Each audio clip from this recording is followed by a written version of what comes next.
Capítulo 17. Na casa de Gaio e de Naasson. Recebidos na casa de Gaio.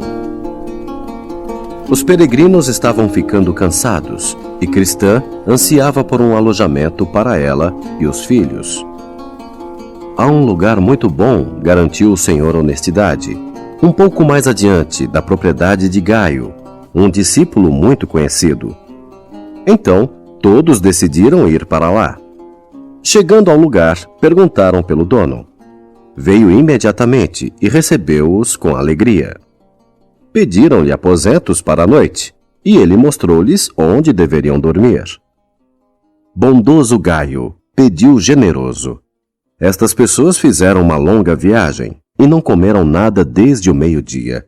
Estou certo de que ficarão satisfeitos com o que você tiver em casa. Gaio. Claro, é tarde e eu não posso sair para comprar nada a esta hora. Mas temos muita coisa e servir-lhes-ei o melhor que tivermos. Cristã. Estou certa de que isso nos satisfará. Somos gente simples e não fazemos questão de luxo. Gaio. Sempre damos aos peregrinos o melhor. Vocês são todos bem-vindos. Alegro-me por ter quarto sobrando. E podemos ficar com vocês o quanto quiserem. Então, ele entrou e pediu a Bom Gosto, o cozinheiro, que preparasse uma ceia para 8 pessoas. Em seguida, convidou os hóspedes para a sala de visitas, a fim de melhor se conhecerem. Senhor generoso, começou ele, apresente-me estas pessoas. Conheço apenas você e o senhor Honestidade. Generoso. Esta boa mulher à minha esquerda é Cristã, a esposa de Cristão, o famoso peregrino de outrora. Esta jovem com ela é a senhorita Misericórdia, sua amiga e companheira. E estes jovens são os 4 filhos de Cristão. São todos da cidade da destruição. Gaio dirigindo-se a Cristã.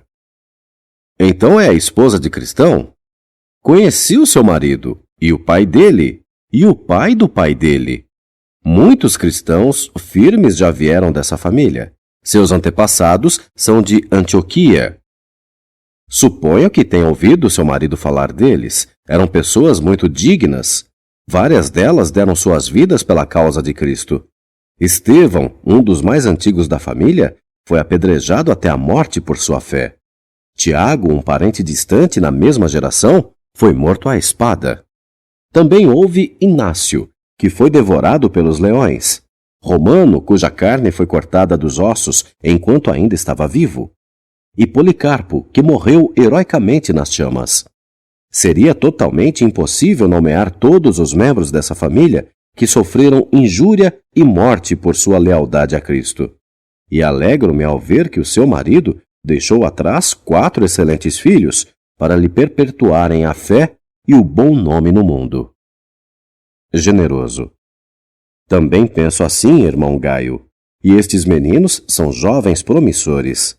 Preservarão o respeitável nome de seu pai e promoverão seus ideais cristãos enquanto viverem.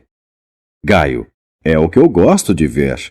Consequentemente, o nome e a família de Cristão acham-se aptos a prosseguir, bem como os seus princípios para a vida. Depois da ceia, as mulheres e os jovens foram para a cama, mas os homens sentaram-se e conversaram até o romper da alva. A luta com um bandoleiro.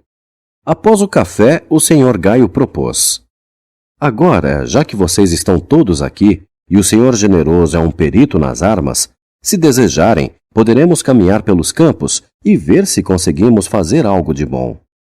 Honestidade. O que o senhor tem em mente, senhor Gaio? Gaio. Cerca de 2 quilômetros daqui, há uma caverna, onde um notório ladrão faz sua casa. Ele atende pelo nome de Ronda, mas seu nome verdadeiro é inimigo do bem. Atormenta continuamente aos peregrinos na estrada do rei. É o chefe de um bando de ladrões. Eu sei onde fica o seu antro. Seria uma boa ação se pudéssemos deixar a região livre desse homem. Se vocês quiserem uma pequena aventura, venham comigo e procuraremos o seu esconderijo. Todos concordaram e foram, inclusive os 4 rapazes. O senhor generoso levava a espada, o elmo e o escudo, e os demais portavam lanças e clavas. Espremendo-se através da densa vegetação, no lado mais distante do campo, chegaram à entrada de uma caverna. Dentro dela estava um homem que o senhor generoso reconheceu com um tal de Fraco, que fora avistado na estrada por um dos peregrinos. Ele tinha sido apanhado pelo bandoleiro inimigo do bem, que o estava procurando por causa de dinheiro e valores. Tão logo o inimigo do bem viu o generoso e o seu grupo, demandou: "Quem são vocês? E o que querem aqui?" Generoso: "Queremos você." "Solte esse homem e saia da caverna." Ele saiu armado com um cano de ferro, com o qual atacou o generoso. O valente generoso lutou com ele por mais de 1 hora. Então, pararam por um momento. "Inimigo do bem, por que estão aqui em meu território?" Generoso: "Para vingar o sangue dos peregrinos que você assassinou e retribuir-lhe o sofrimento que causou aos outros." Eles atracaram-se novamente com renovado vigor. Inimigo do bem golpeou Generoso com tanta força que o obrigou a afastar-se da caverna. Então, arreganhando os dentes como um diabo, acertou a cabeça de Generoso com um cano de ferro. Generoso agarrou o cano com sua forte mão esquerda e, com a espada, abriu um talho no pescoço de Inimigo do bem. O sangue jorrou e ele caiu mortalmente ferido. Eles o deixaram na caverna para morrer. A soltura do Senhor Fraco. Eles trouxeram consigo o Senhor Fraco à estalagem de Gaio e perguntaram-lhe como caíra nas mãos do ladrão. Fraco: "Vejam vocês, eu não sou forte. Houve uma ocasião em minha vida em que a morte batia à minha porta todos os dias. Pensei que nunca mais ficaria bom, até que obedeci à voz do Senhor e segui o caminho dos peregrinos.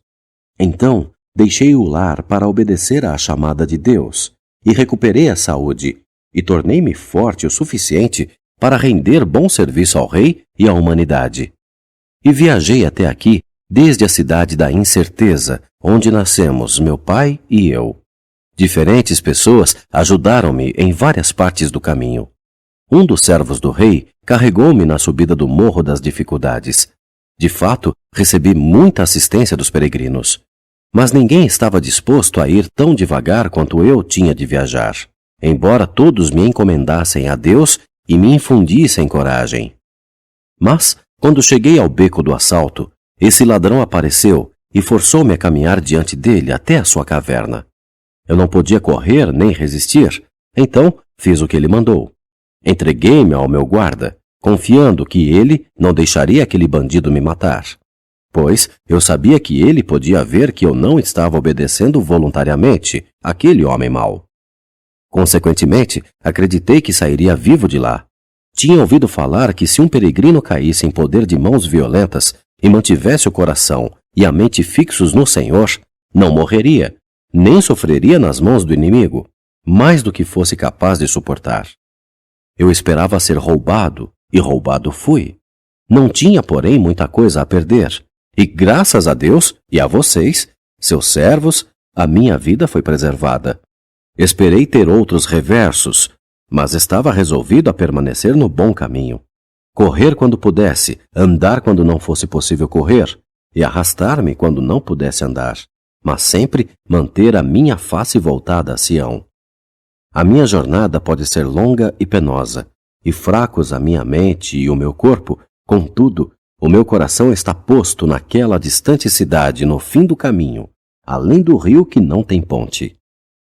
Gaio: tenha bom ânimo, meu irmão. Você é bem-vindo em minha casa. Sinta-se à vontade. Fraco: este é um favor inesperado e imerecido. É como o sol surgindo de uma nuvem escura. Estou certo de que o bandido inimigo do bem não planejou isso para mim. Quando parou-me, levou-me ao seu esconderijo e saqueou-me os bolsos. Generoso: tampouco ele pretendia perder a vida. Nesse momento, alguém chegou correndo à porta e gritou: um certo equivocado, um peregrino, foi mortalmente atingido por um raio, cerca de 4 quilômetros estrada acima. Ai de mim! Exclamou Fraco. Está morto? Ele alcançou-me hoje e estava comigo quando o ladrão me apanhou, mas podia correr e escapou. Agora parece-me que ele escapou para morrer e eu fui preso para viver. O casamento de Mateus e Misericórdia. Nessa ocasião, Mateus e Misericórdia se casaram.